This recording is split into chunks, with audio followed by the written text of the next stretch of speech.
Hi, I'm Jamie. This is Dead Dodge Garage, and this is a really big gun. That big gun happens to be attached to a Dodge truck from the 40s, so naturally, I find this pretty exciting. Wait a minute. There are all kinds of cool details to find on this truck. We'll get to that in a minute. Not long ago, I did a video on Gary Hergert's 1967 Dodge Power Wagon, Survivor truck. And in that video, I talked extensively about the history of the Power Wagon, dating back to World War II era four-wheel drive Dodge trucks. Well, here before us today is one such truck. According to the data plate, which may well be a reproduction, kind of looks too nice and the stamps are a little funky. Anyway, it says this is a WC55 model. Now, if you watched my video on that 42 Dodge truck, you know that WC is simply a model designation, and it does not mean weapons carrier. This one does happen to be carrying weapons, but that's another story. Oh, wow! Zeus quarter-turn fasteners. I mean, this whole radio situation is cool stuff. Tom knows me so well.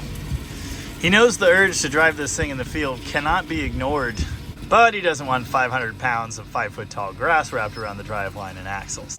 If you can't tell already, this WC military truck is the epitome of utilitarian. Gotta be very careful with this. Tom took the pokey corner of this hood to the head a bit ago. I don't recommend that for a fun afternoon activity. Speaking of the corner of that hood, apparently it contacts the headlights because both of them are dented like that. As I touched on in that other Power Wagon video, essentially four-wheel drive trucks weren't a thing until the World War II era. Of course, with the advent of this thing and the Jeep, suddenly four-wheel drive became the norm. It became a production line deal. And immediately after World War II, you could go out and buy a civilian vehicle that had four-wheel drive. Here under the hood is one of Chrysler's, or accurately Dodge's, given that they're smaller, tried and true, reliable, simple, rugged, and effective flathead six-cylinder engines. Now around that engine, there is some military-specific equipment. The generators they used on these trucks are huge. They're like twice as wide as the normal civilian units. They're massive. Apparently this thing had a block heater at some point. Doesn't seem to now, but the cord's still here. There's the Autolite voltage regulator that was used on military trucks, also quite massive. The carburetor setup is military truck specific. Note it does have a governor. It's a different style governor than was used on the civilian Power Wagons. It has a special 90-degree intake setup, and that was used for a fording kit. This one has the hole for it, but it doesn't have the whole fording pipe and everything. And someone has modified this to sit under the hood. They put one of those dinky little Volkswagen filters on it. It works, but it's not correct. This giant, super tough bolt-style bulkhead connector, definitely specific to the military trucks. In fact, the entire electrical system is different. Despite having been built in 1943, this thing has a 12-volt electrical system, unlike most civilian vehicles at this time, which had 6. Here's a look at the front four-wheel drive axle on the WC. Essentially, this same setup would be used later in the civilian Power Wagon and the M37 military truck. Here's an interesting feature. Do you see a shock absorber under here anywhere? Well, kind of. This oil-filled unit with an arm on it is what passed for a shock absorber many, many decades ago. The civilian Power Wagon would have a more conventional tube shock. Now, this may be obvious from all the various doodads and accoutrements attached to the truck, but this thing was done up for parades. It's not exactly a 100% faithful recreation of an original truck, but it's pretty decent. If you know these trucks well, as I kind of do, you may have already noticed there's something up in this region that's just not quite right. Like the civilian Power Wagon, some of these trucks were factory equipped with humongous mechanically driven winches. They lived right here in the middle of the front bumper. This grille, as you can see, has had an extra section tacked on.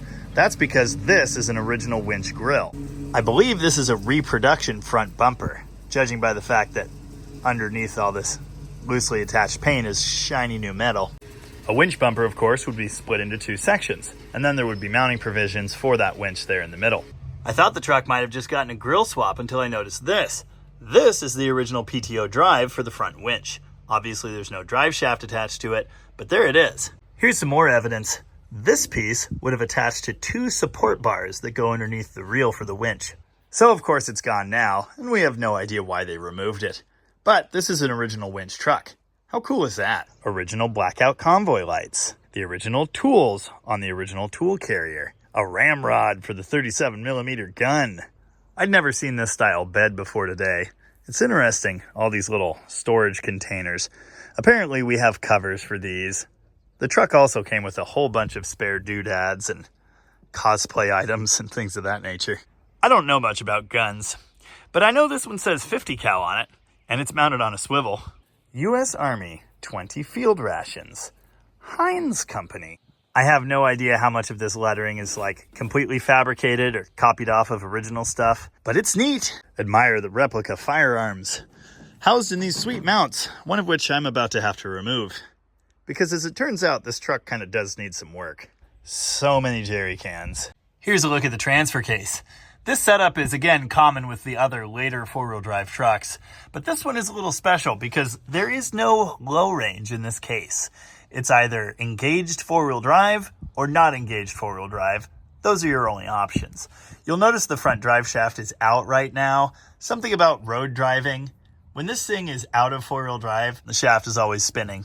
For some reason, they were concerned about that, so they removed it, but it is in the back of the truck. Admire the heavy-duty frame. Look at that massive cross member. There's your driveline brake. That's the only parking or non-pedal brake that the truck has.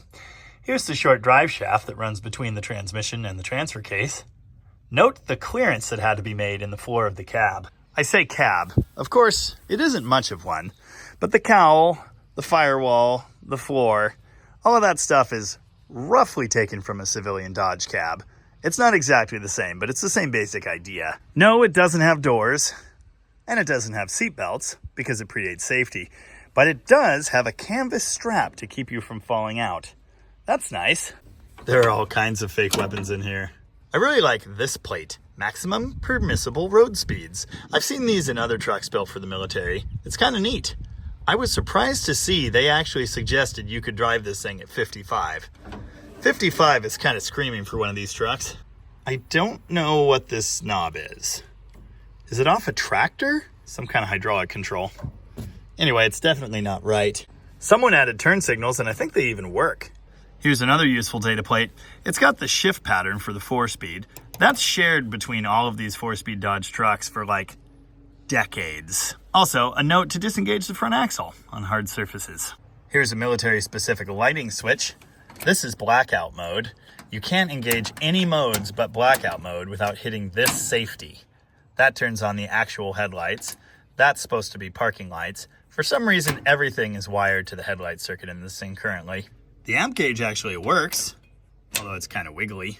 In fact, all of the gauges seem to work, which is pretty surprising, if you know classic Dodge trucks anyway. If you hadn't picked up on this already, the windshield flips open, which is pretty cool. Oh, come on. There you go. Or you can unclamp it, and the whole windshield will actually flip down, and you can latch it onto the hood, just like a Jeep. Binoculars. The list of random military doodads goes on and on. Personally, I like the spent shells sitting on the floor, and I also like this helmet. Tom should have been wearing that when we were working under the hood a bit ago. Oh, I figured out how to unlock the gun. It kind of hit some things.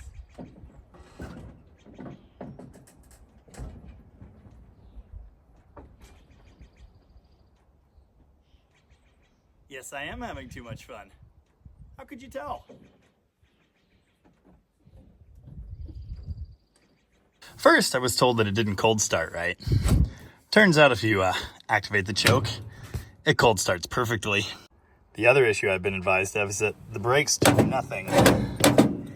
Yeah, that's not ideal. Now, of course, on these old trucks, the brake master cylinder is here, under the floor, and there's no access cap to put fluid in it either. So we're going to have to loosen and raise these gun brackets to get this floor panel out to access that master. Then we'll do the same thing I always do, which is dump a bunch of fluid in it and start pumping the brakes wildly. And hopefully they just magically come back. They did work a couple years ago, so I have high hopes, but we'll see. I've been advised to watch out for whacking my head on that thing. Apparently both Tom and Evan have done it. So far, so good, but the day is still young. Oh, fun note. That's a chunk of plywood. Obviously, originally that would have been some big, gnarly steel armor for the gunner. There. We put it in off-road safari mode. These two gun mounts are actually connected by this light-duty crossbar. I'm hoping I can just loosen this one and kind of swing it up. It's that bolt, which is in a slide, but there's also a bolt there. Yeah. Problem solving. I doubt this floor panel is the same as Civilian Power Wagon, but it's very, very similar. And similarly, a huge pain. I'm not sure what this would have been for, but it's actually a hydraulic control, which is interesting. There's the master cylinder up there. As you can see, super easy to get to. I've got to get that plug out and then find a clean funnel to fill this thing. Getting that plug out, probably going to be one of those easier said than done type deals. So proud. So majestic. Anyway, I'm headed to get a socket that's big enough to remove that plug. Yeah, it's not so bad. I mean, it's terrible, but it's not so bad. I did forget to grab a funnel, though. Well, that's okay. My waterfall technique's on point. Ish. So yeah, now I just do this. A lot. See the little bubbles? Eventually that'll turn into brakes again. And then we'll probably find out where it all leaked out of pretty shortly after that. They've done studies, you know. 60% of the time, this sometimes works. So many bubbles. I shouldn't have to say this, but this is not the way to bleed your brakes. Do it the right way. I'm gonna continue being lazy. Because it's totally working. And now, one forever later, that is a working brake pedal. Nice. We'll probably go bleed these correctly later. Like it never happened. Oh, there's something I just thought to mention. You may be looking at this and thinking it's weird looking for a World War II truck, given that the earlier ones have a curved grille and a slanted hood. They're actually kind of strange looking. Apparently this squared off nose, which more closely resembles not only the Civilian Power Wagon, but also the later M37 trucks, came in 1943. Those early trucks are also half-ton rated. This thing is 3/4 ton rated. At least. Look at all that spring. Here's a funny story. Because Tom hadn't figured out the choke thing and was having trouble starting this thing, he was using ether, which I don't recommend. Once I figured out that it starts just fine, I decided maybe I'd just throw the ether in here out of the way. And in there, I found another can of ether of the same brand that Tom definitely left in there like 5 years ago. All right, that's my bad. It's just hanging on a chunk of wire. Look at the engineering in here. These are actually spring mounted to keep them from moving. As I showed in the intro, these trucks do not crank with the key. The key activates the ignition, but the starter button's here.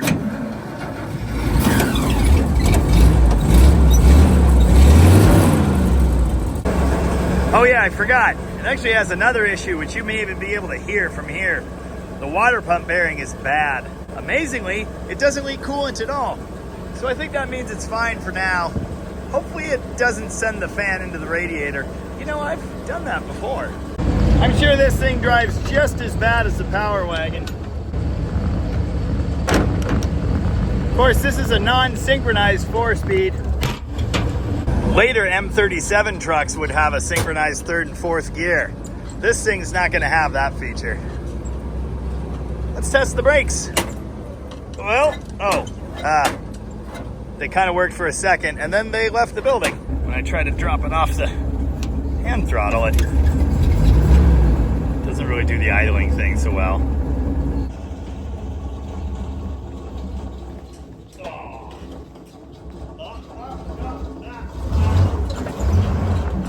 No low range means no crawl mode.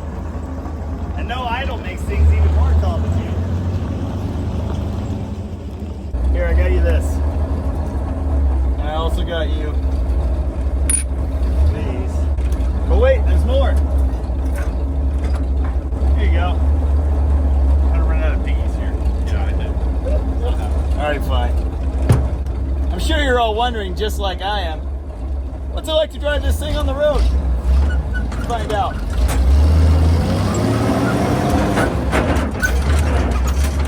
Now remember, no synchros. These transmissions tend to shift better with no clutch at all, simply by revving it. Yes, you can double clutch. It works. But I I prefer this. Gotta attach the driver's door.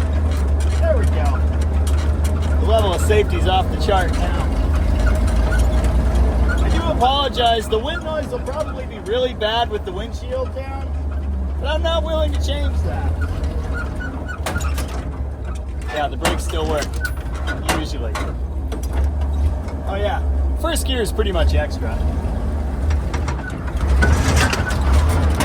Maybe it isn't on this model. I don't know what the gearing is. It's something.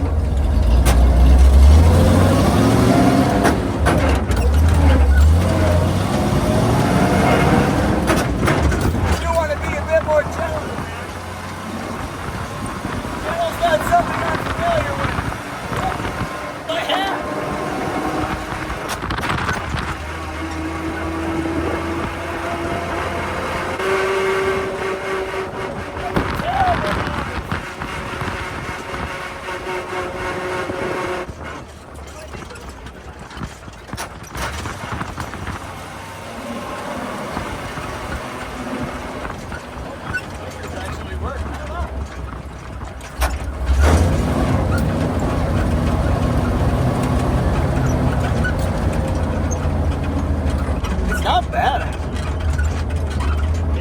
Definitely rides better than the Power Wagon, I'll tell you that.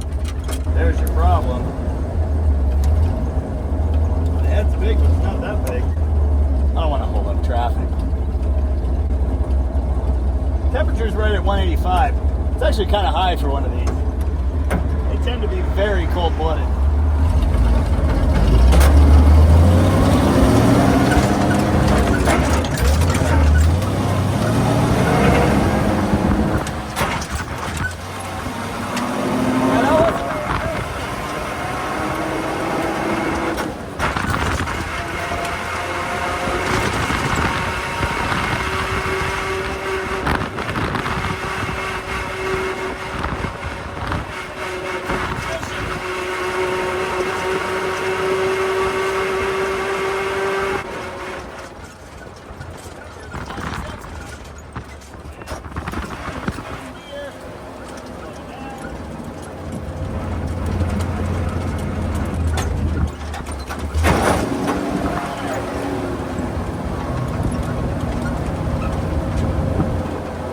No one died.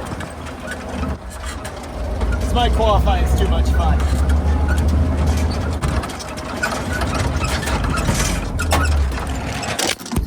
All right, who's ready to storm the beaches of Normandy? Trev's in. What do you mean, meow? I let it sit here for a few minutes and cool down. It actually got all the way up to 200 degrees, which I don't love.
What do you want? To not be shot.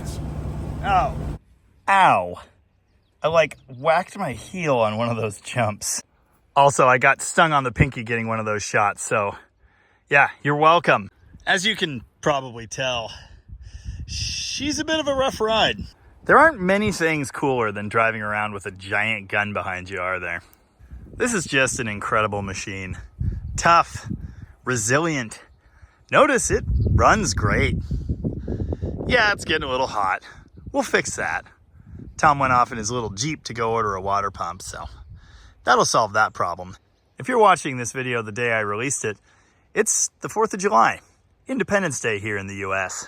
Today is a great day to honor, observe, and pay tribute to the heroes that earned our independence and the ones that helped to defend and keep it.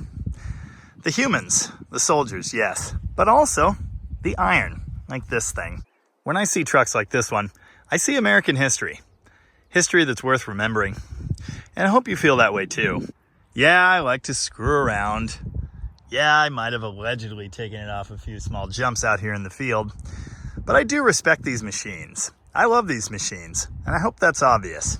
To me, climbing in a classic car or truck is time travel.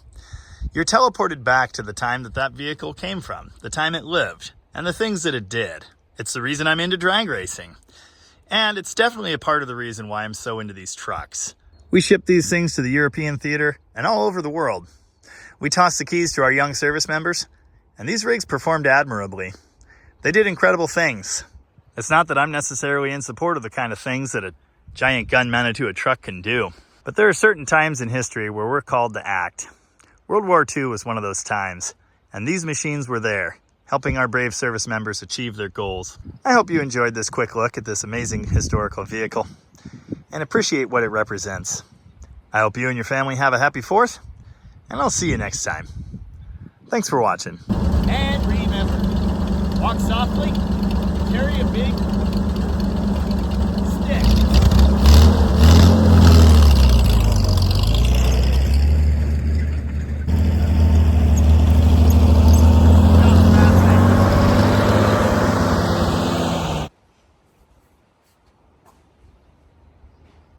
Update. It idles now. Turns out if you adjust the idle screw right, it'll do that. Don't worry about the horrible water pump noise. We'll fix that soon. Update to the update. If you think you need to own this thing, it is actually for sale. Tom Hergert with Rocket Restorations is now a licensed auto dealer here in Washington State, and he would be happy to make you a deal on this gem. It could be your new daily driver. Also perfect for parades. We've got a couple other cool rigs in dealer inventory right now too, so if you're interested, shoot Tom an email, tom@rocketresto.com.